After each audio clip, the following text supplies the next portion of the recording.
Good morning. Just finished a solo run. The run was supposed to be a group run. Um, that was the plan, but it didn't turn out that way.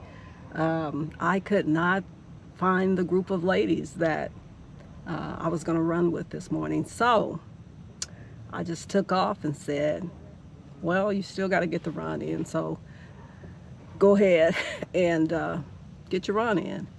So as I was running, didn't see many people, saw a few, but I saw this one lady that ran past me and I kept running.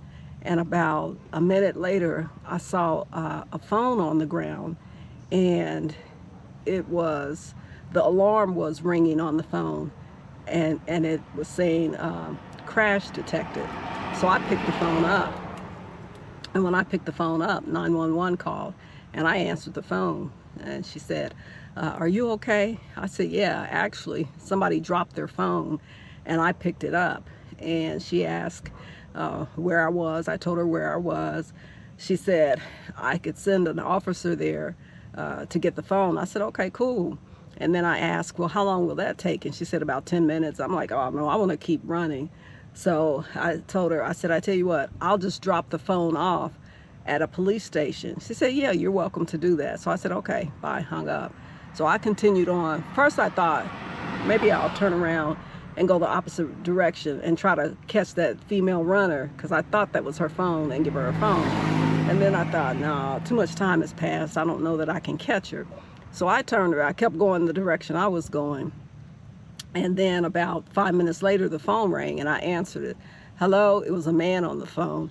I dropped my phone on War Parkway. I said, yeah, I have the phone. And he said, no, actually it was my friend. I was so excited to see her. I got out of the car and hugged her, and she dropped her phone. I said, well, I have the phone. And he said, well, I can come pick it up. I said, okay, fine. So I told him where I was, and he said it's going to take me about 10 minutes. And I said, well, I'm going to continue running. And I described to him what I had on, and I said, when you get there, just pull over and I'll give you the phone. So I went on running, and he eventually came. I gave him the phone. He said, thank you so much. I said, no, you are welcome. I did what I would hope and want someone to do for me. If I dropped my phone, I would want someone to turn my phone in. Try to put good karma out so that good karma can come back to me. So overall, even though it was a solo run, I feel good, had a good time, and we'll get on with the rest of my day. You all have a fantastic day. Peace, love, and happiness. Boo! See ya.